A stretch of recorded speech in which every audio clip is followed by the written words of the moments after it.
So hello everyone. So this is CS Anidya Saraf, your friend, mentor and coach, and today we are going to revise the chapter Nature, Objective and Scope of Audit. तो audit का अपना एकदम fundamental chapter है and again it's a very very easy chapter and आप समझ सकते हो कि 4 से 5 नंबर का क्वेश्चन इस पार्टिकुलर चैप्टर से आएगा ही आएगा, ठीक है।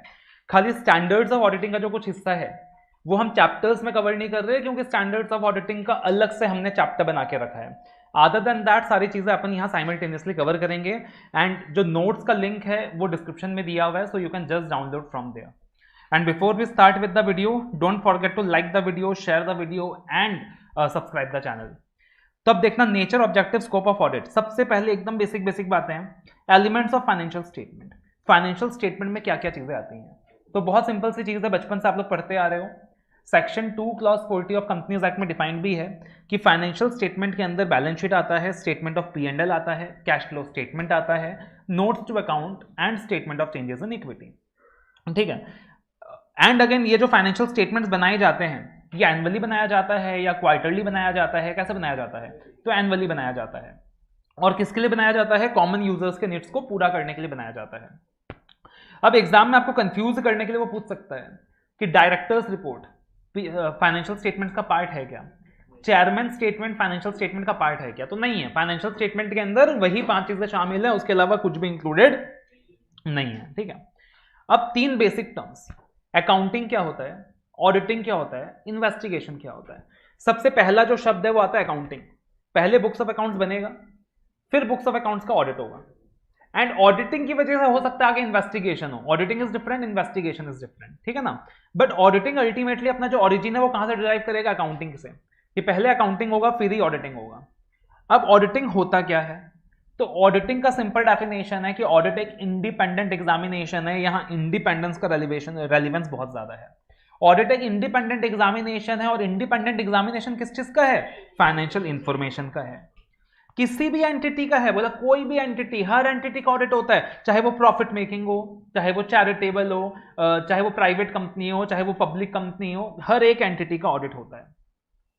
Whether such an examination is conducted with a view to express an opinion thereon। और जो एग्जामिनेशन कंडक्ट किया जाता है अपना मेन ऑब्जेक्टिव क्या होता है, ओपिनियन एक्सप्रेस करना ही अपना मेन ऑब्जेक्टिव होता है कि financial statement true and fair है या नहीं है, financial statement financial reporting framework के हिसाब से बना है या नहीं बना है।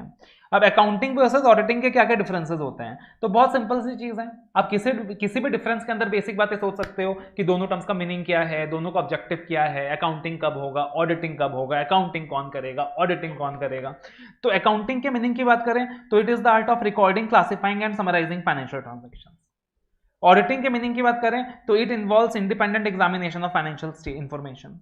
अकाउंटिंग के ऑब्जेक्टिव की बात करें to objective is to prepare financial statements and auditing के ऑब्जेक्टिव की बात करें that is to report whether the financial statements are true and fair. Accounting किसकी जिम्मेदारी है, मैनेजमेंट की, जबकि ऑडिटिंग किसकी जिम्मेदारी है, ऑडिटर की।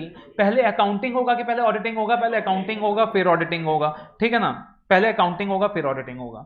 फिर उसके बाद बात करते हैं ऑडिटिंग वर्सेस इन्वेस्टिगेशन की, कि ऑडिट क्या होता है, इन्वेस्टिगेशन क्या होता है। अगेन अपने को लॉजिकली सोचना है, ऑब्जेक्टिव, स्कोप, कौन इन्वेस्टिगेशन करा रहा है, कौन ऑडिट करा रहा है, ऑडिट का नेचर क्या है, इन्वेस्टिगेशन का नेचर क्या है, ऑडिट में क्या होता है, इन्वेस्टिगेशन में क्या होता है। तो ऑब्जेक्टिव, ऑडिट का अगेन ऑब्जेक्टिव क्या है, रिपोर्ट करना financial statement true and fair है या नहीं है। जबकि इन्वेस्टिगेशन का जो मेन ऑब्जेक्टिव होता है that is to establish a particular fact, ठीक है, that is to establish a particular fact और a happening of a particular situation, fraud हुआ नहीं हुआ। स्कोप की बात करें तो बोला गया अगेन जो ऑडिट का स्कोप है वो लॉ में डिफाइंड होता है, आईसीआई डिफाइन करता है। जबकि जो इन्वेस्टिगेशन का स्कोप है वो लॉ में भी दिया हो सकता है, या हो सकता है कि जो पार्टी इन्वेस्टिगेशन करा रही है वो भी स्कोप डिफाइन कर रही है। पीरियोडिसिटी की बात करें तो मतलब ऑडिट नॉर्मली स्टैट ऑडिट की बात करें तो ईयरली होता है, बट और भी अलग अलग प्रकार के ऑडिट्स होते हैं जो हाफ ईयरली होता है, क्वार्टरली होता है, जबकि इन्वेस्टिगेशन का तो कोई टाइम फ्रेम है ही नहीं। उसके बाद अगर नेचर के बेसिस में बात करें तो ऑडिट का एक लिमिटेशन होता है कि अपन टेस्ट चेकिंग के हिसाब से काम करते हैं, सैंपलिंग के हिसाब से काम करते हैं, जबकि इन्वेस्टिगेशन में 100% चेकिंग होता है। ऑडिट के अपने कुछ इनहेरेंट लिमिटेशंस होते हैं जिसकी वजह से ऑडिटर खाली रीजनेबल एश्योरेंस दे पाता है, कभी भी एब्सोल्यूट एश्योरेंस नहीं दे पाता, जबकि इन्वेस्टिगेशन के वैसे कोई इनहेरेंट लिमिटेशंस नहीं होते। जो एविडेंसेस अपन ऑडिट में ऑब्टेन करते हैं वो पर्सुएसिव एविडेंसेस होते हैं, प्राइमा फेसी एविडेंसेस होते हैं। राइट, वो कभी भी कोर्ट ऑफ लॉ में सबमिट नहीं होता, उतना कंक्लूसिव नहीं होता। लेकिन जब इन्वेस्टिगेशन की बात करें तो जो एविडेंसेस इन्वेस्टिगेटर ऑब्टेन करता है that has to be conclusive, वो इतने पुख्ते होने चाहिए कि वो कोर्ट ऑफ लॉ में सबमिट हो सके। अगर रिपोर्टिंग की बात करें तो ऑडिट का रिपोर्टिंग ऑडिटर किसको करता है? शेयर होल्डर्स को, बिजनेस के ओनर्स को। जबकि इन्वेस्टिगेशन में देखना पड़ेगा इन्वेस्टिगेशन करा कौन रहा है, सीजी करा रहा है, सीजी को रिपोर्ट करेंगे। मैनेजमेंट करा रही है, मैनेजमेंट को करेंगे। क्रेडिटर्स करा रहे हैं तो क्रेडिटर्स को करेंगे। उसके बाद अलग अलग प्रकार के ऑडिट्स होते हैं, स्टैट ऑडिट, वॉलेंटरी ऑडिट। जब हम बात करते हैं स्टैट ऑडिट मतलब मैंडेटरी अंडर लॉ, तो जैसे कंपनीज एक्ट मैंडेट करता है कि हर कंपनी को ऑडिट कराना है। बैंकिंग रेगुलेशन एक्ट मैंडेट करता है कि हर बैंकिंग कंपनी को ऑडिट कराना है। इलेक्ट्रिसिटी सप्लाई एक्ट के तहत इलेक्ट्रिसिटी सप्लाई कंपनीज को ऑडिट कराना है। कोऑपरेटिव सोसाइटीज एक्ट के तहत हर कोऑपरेटिव सोसाइटी को ऑडिट कराना है। इनकम टैक्स एक्ट के अलग अलग प्रोविजंस हैं जिसके तहत चैरिटेबल इंस्टीट्यूशंस वगैरह को ऑडिट कराना है। उसके बाद वॉलेंटरी ऑडिट्स मतलब अपनी मर्जी के हिसाब से, इंडिविजुअल्स हो गया, HUF हो गया, पार्टनरशिप फर्म्स हो गया, अपनी मर्जी के हिसाब से, कंपलसरी नहीं है, बट ऑडिट करा लेंगे तो अच्छा है, लोन वगैरह लेंगे फायदेमंद रहेगा। उसके बाद objective and scope of audit. अगर हम objective and scope of audit की बात करें तो ऑब्जेक्टिव ऑफ ऑडिट का कॉन्सेप्ट दिया हुआ है एसेट 200 में, और एसेट 200 में बताया गया है कि ऑडिट का जो ओवरऑल ऑब्जेक्टिव है वो क्या है? रीजनेबल एश्योरेंस लेना कि financial statement true and fair है कि नहीं है, और फाइनेंशियल स्टेटमेंट्स के ऊपर रिपोर्ट करना। अगर हम स्कोप ऑफ ऑडिट की बात करें तो स्कोप नॉर्मली कौन डिसाइड करता है?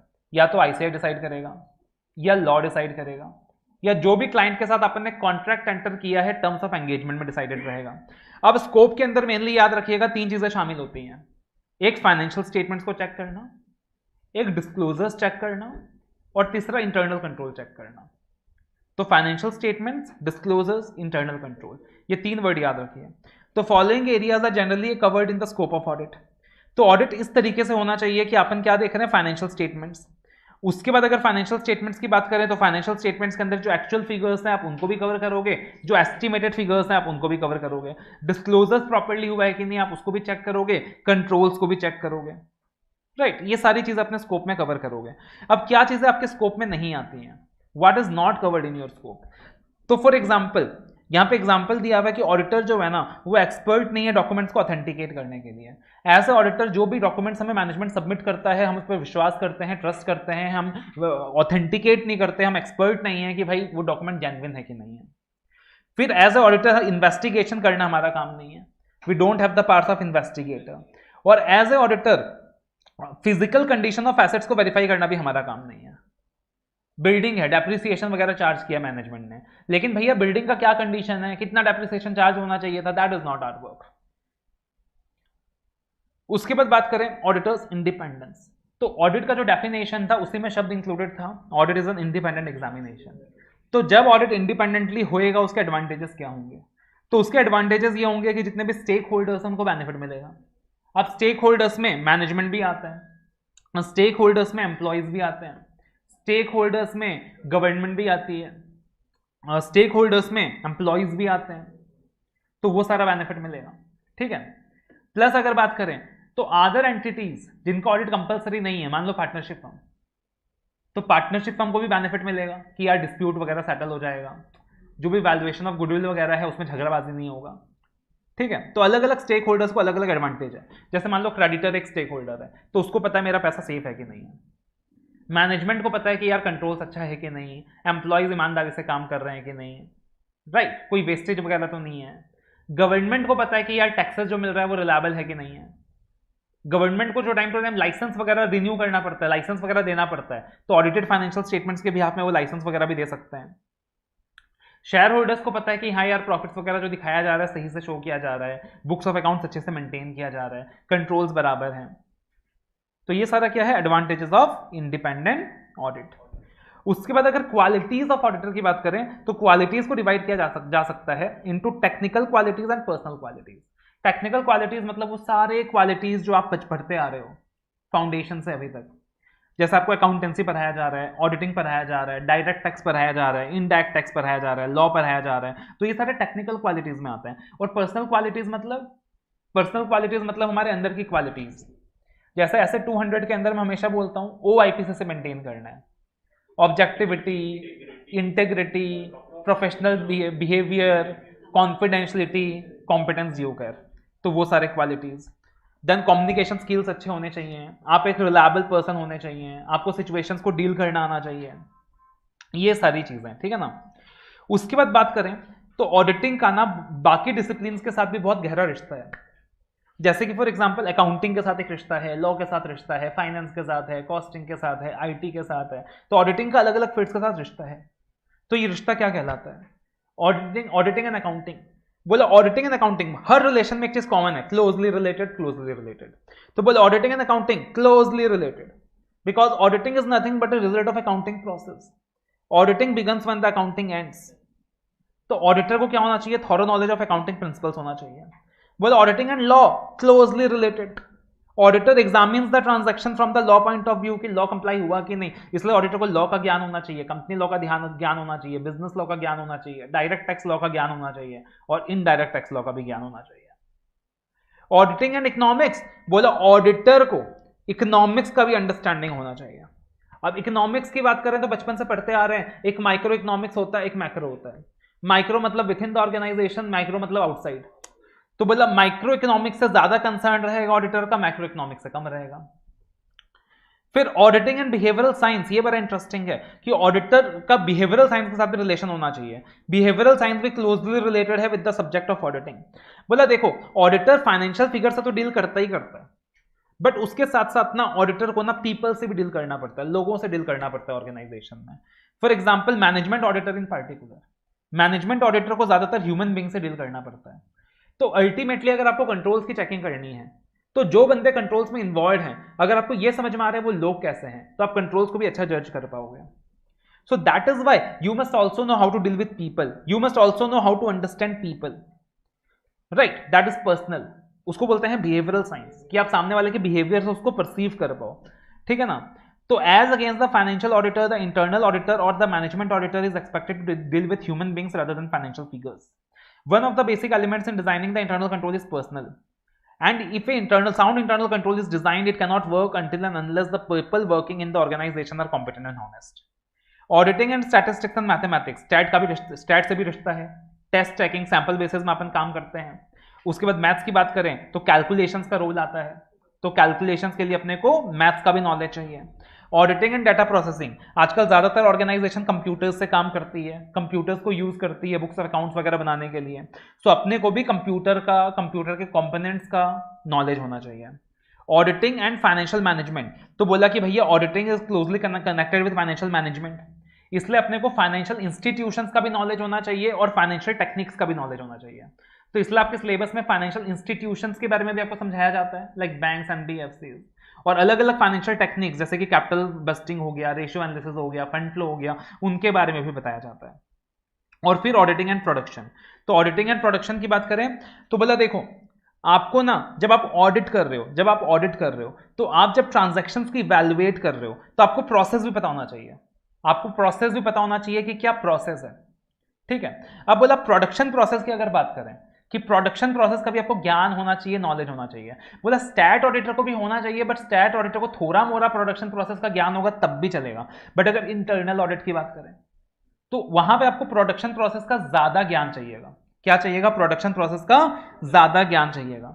अगर आप प्रोडक्शन रिलेटेड टर्मिनोलॉजी समझ पाओगे, अगर आप प्रोडक्शन प्रोसेस की जानकारी रखोगे, तभी आप जो एम्प्लॉइज हैं जिनका वेजेस वगैरह, बोनस वगैरह प्रोडक्शन के ऊपर बेस्ड है, तो आप उनसे भी बातचीत कर पाओगे, आप उनसे भी क्या कर पाओगे? इंटरेक्ट कर पाओगे। उसके बाद मैनेजमेंट की क्या क्या रिस्पॉन्सिबिलिटीज हैं, ऑडिटर की क्या क्या रिस्पॉन्सिबिलिटीज हैं, तो बहुत सिंपल है। Management is responsible for the preparation of financial statements as per the FRF. Management is responsible for the designing of internal control system. Management is responsible for the compliance of laws regulation and management is responsible for providing access to the auditor of all the information, of all the records and of all the additional information. And basically when we talk about an auditor, so ultimately his responsibility is to report on the financial statements. ठीक है। अब auditor का appointment कौन करता है? तो that depends upon companies, जो अपन companies act में देखते हैं। दैट डिपेंड्स अपॉन कंपनीज, जो अपन कहां देखते हैं? कंपनीज एक्ट में देखते हैं। फॉर एग्जाम्पल कंपनीज को दो प्रकार में डिवाइड किया जा सकता है, एक होता है आपका गवर्नमेंट कंपनीज, एक होता है नॉन गवर्नमेंट कंपनीज। तो अगर अपन नॉन गवर्नमेंट कंपनीज की बात करें तो first auditors of non government companies या सब्सिक्वेंट ऑडिटर्स, तो first auditors of non government companies वहां पे अपॉइंटमेंट बीओडी करता है और विद इन 30 डेज करता है फ्रॉम द रजिस्ट्रेशन। और अगर बीओडी अपॉइंट नहीं कर पाता तब जाके मेंबर्स अपॉइंट करते हैं within next 60 days. Total timeline दिया हुआ है within 90 days from the date of incorporation. और अगर सब्सिक्वेंट ऑडिटर्स की बात करें तो हमेशा मेंबर्स करते हैं, एजीएम में करते हैं, टर्म 5 साल का रहता है। और अगर गवर्नमेंट कंपनीज की बात करें तो फर्स्ट ऑडिटर्स हो चाहे सब्सिक्वेंट ऑडिटर्स हो, वहां पे अपॉइंटमेंट कैग करता है, सीएजी करता है, राइट। बाकी डिटेल्ड में ये सारी बातें अपने कंपनी ऑडिट चैप्टर में दी गई हैं। उसके बाद एक इंपॉर्टेंट कॉन्सेप्ट दिया गया इस चैप्टर में, एश्योरेंस एंगेजमेंट। एश्योरेंस एंगेजमेंट क्या होता है, याद रखिएगा, एश्योरेंस एंगेजमेंट क्या होता है, जहां पे हम एश्योरेंस दे रहे हैं शेयर होल्डर्स को। ऑडिट एक प्रकार का एश्योरेंस एंगेजमेंट है, but audit is not the absolute assurance engagement. Audit सिर्फ एक प्रकार का एश्योरेंस एंगेजमेंट है। जैसे रिव्यू है तो रिव्यू भी एक एश्योरेंस एंगेजमेंट है, ऑडिट भी एक एश्योरेंस एंगेजमेंट है, राइट। हो सकता है अपन प्रोजेक्टेड फाइनेंशियल इंफॉर्मेशन के ऊपर भी एश्योरेंस दे रहे हो, तो assurance engagement, audit is just one of the type of assurance engagement.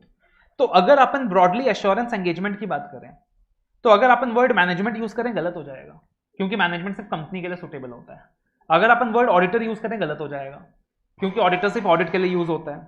तो इसीलिए अगर बात करें तो एश्योरेंस एंगेजमेंट के अंदर मैनेजमेंट को बोला जाता है रिस्पॉन्सिबल पार्टी, ऑडिटर को बोला जाता है प्रैक्टिशनर, और शेयर होल्डर्स को बोला जाता है इंटेंडेड यूजर्स, ठीक है। तो एलिमेंट्स क्या क्या होंगे एश्योरेंस एंगेजमेंट का? पहला, ये एक 3 पार्टी रिलेशनशिप होगा जिसमें प्रैक्टिशनर होगा, रिस्पॉन्सिबल पार्टी होगा, इंटेंडेड यूजर।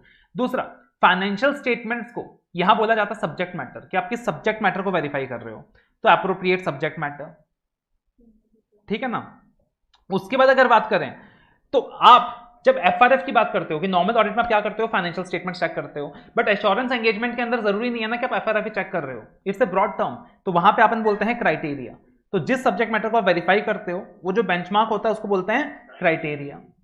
अब एश्योरेंस एंगेजमेंट में आप ऑडिट नहीं कर रहे, audit is just one of the assurance engagement. तो यहां पे आप ऑडिट एविडेंस नहीं बोलोगे, आप सफिशिएंट एप्रोप्रिएट एविडेंस बोलोगे, और ऑडिट रिपोर्ट नहीं बोलोगे, रिटर्न रिपोर्ट बोलोगे। तो ये अलग अलग प्रकार के एलिमेंट्स हो गए एश्योरेंस एंगेजमेंट के, ठीक है ना। अब एश्योरेंस एंगेजमेंट, जैसे कि मैंने बताया कि ऑडिट सिर्फ एक प्रकार का एश्योरेंस एंगेजमेंट है, तो एश्योरेंस एंगेजमेंट 3 टाइप का होता है। एक होता है रीजनेबल एश्योरेंस एंगेजमेंट, दूसरा होता है लिमिटेड एश्योरेंस एंगेजमेंट, और तीसरा होता है assurance engagement dealing with matters other than historical financial information, यानी फ्यूचरिस्टिक। जब हम रीजनेबल एश्योरेंस एंगेजमेंट्स की बात करते हैं ना, तो यहां स्टैंडर्ड्स ऑफ ऑडिटिंग लगता है। जब हम रिव्यू एंगेजमेंट्स की बात करते हैं ना, तो यहां स्टैंडर्ड्स ऑन रिव्यू एंगेजमेंट्स लगता है।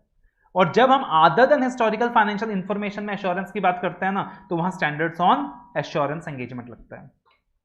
अब reasonable assurance engagement versus limited assurance engagement में डिफरेंस क्या है? तो बोला रीजनेबल एश्योरेंस एंगेजमेंट का मतलब क्या होता है, जैसे ऑडिट में आप रीजनेबल एश्योरेंस एंगेजमेंट प्रोवाइड करते हो, तो it's a certainly high level of assurance but not absolute level of assurance. जबकि लिमिटेड एश्योरेंस में थोड़ा सा कम एश्योरेंस होता है। ऑडिट में रीजनेबल एश्योरेंस एंगेजमेंट में ज्यादा प्रोसीजर्स परफॉर्म करते हो, लिमिटेड एश्योरेंस एंगेजमेंट में आप कम प्रोसीजर्स परफॉर्म करते हो। रीजनेबल एश्योरेंस एंगेजमेंट में आप रीजनेबल कंक्लूजन ड्रॉ करते हो on the basis of sufficient appropriate evidence, जबकि लिमिटेड एश्योरेंस एंगेजमेंट में आप सफिशिएंट एप्रोप्रिएट एविडेंस ड्रॉ करते हो but on basis of limited conclusion, आप लिमिटेड कंक्लूजन ड्रॉ करते हो। ऑडिट रीजनेबल एश्योरेंस का एक एग्जांपल है, और रिव्यू क्या है, लिमिटेड एश्योरेंस एंगेजमेंट का एक एग्जांपल है। और फाइनल टॉपिक जो इस चैप्टर में दिया हुआ है कि engagement and quality control standards क्या होता है। तो बोला engagement quality control standards is a term जिसको आईसीआई ने इशू किया है। और एंगेजमेंट क्वालिटी कंट्रोल स्टैंडर्ड्स के अंदर क्या क्या आता है, एक तो स्टैंडर्ड्स ऑफ ऑडिटिंग आता है। जब हम स्टैंडर्ड्स ऑफ ऑडिटिंग की बात करते हैं, इसका मतलब होता है कि जो हिस्टोरिकल फाइनेंशियल इंफॉर्मेशन बना है हम उसका ऑडिट कर रहे हैं, and that's a reasonable assurance engagement. दूसरा स्टैंडर्ड्स ऑन रिव्यू एंगेजमेंट भी आता है। अब यहां पे हम हिस्टोरिकल फाइनेंशियल इंफॉर्मेशन का ऑडिट नहीं कर रहे, रिव्यू कर रहे हैं, लिमिटेड एश्योरेंस दे रहे हैं। उसके बाद स्टैंडर्ड्स ऑन एश्योरेंस एंगेजमेंट आता है other than historical financial information, कि मान लो कुछ बैंक से लोन वगैरह चाहिए, कोई फोरकास्ट बनाया जा रहा है, अपन उसके ऊपर एश्योरेंस दे रहे हैं, तो यहां पे स्टैंडर्ड्स ऑन एश्योरेंस एंगेजमेंट लगता है। और ऐसा भी होता है, जरूरी नहीं है कि एज ए सीए आप सिर्फ एश्योरेंस एंगेजमेंट परफॉर्म कर रहे हो, एज ए सीए आप नॉन एश्योरेंस एंगेजमेंट भी परफॉर्म कर सकते हो। तो अगर आप नॉन एश्योरेंस एंगेजमेंट परफॉर्म करते हो तो वो आता है standards on related services, right.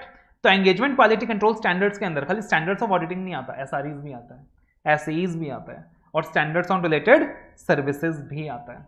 तो ये सब कुछ किसके अंदर आता है sir? Engagement and quality control standards के अंदर आता है। तो this are the main areas that we need to remember in this particular chapter. अब हमारी ड्यूटीज क्या बनती हैं in relation to engagement quality control standards, कि एज ए ऑडिटर हमें इनका कंप्लायंस इंश्योर करना है। अगर मैं ऑडिट कर रहा हूं तो ऐसे फॉलो करना है, अगर मैं रिव्यू कर रहा हूं तो एसआरई फॉलो करना है, अगर मैं रिलेटेड सर्विस का काम कर रहा हूं तो एसआरएस फॉलो करना है। अब स्टैंडर्ड के अंदर प्रोसीजर दिया रहता है कब किस सिचुएशन में क्या प्रोसीजर परफॉर्म करना है। फॉर एग्जाम्पल अगर अपने को डेटर का वेरिफिकेशन करना है तो अपने को एक्सटर्नल कंफर्मेशन लेना है, प्रोसीजर दिया वैसे 505 में, लेकिन क्या जरूरी है जब जब जो प्रोसीजर का रिक्वायरमेंट दिया होगा ऐसे में अपन वही परफॉर्म कर पाएंगे? नहीं, अपने को ऑल्टरनेटिव प्रोसीजर परफॉर्म करना पड़ेगा। फॉर एग्जांपल डेटर कंफर्मेशन लेने का परमिशन मैनेजमेंट नहीं दे रहा तो अपने को ऑल्टरनेटिवली काम चलाना पड़ेगा। तो अगर अपन वो पार्टिकुलर प्रोसीजर परफॉर्म नहीं कर रहे तो अपने को ऑल्टरनेटिव प्रोसीजर परफॉर्म भी करना पड़ेगा, उसको डॉक्यूमेंट भी देना होगा। अगर किसी कारण से अपन स्टैंडर्ड की रिक्वायरमेंट फॉलो नहीं कर पा रहे तो अपने को रीजन फॉर डिपार्चर भी क्लियरली बताना होगा। क्या करना होगा? रीजन फॉर डिपार्चर भी क्लियरली बताना होगा। So these are the important areas that we need to remember in this very chapter, that is the nature, objective and scope of audit.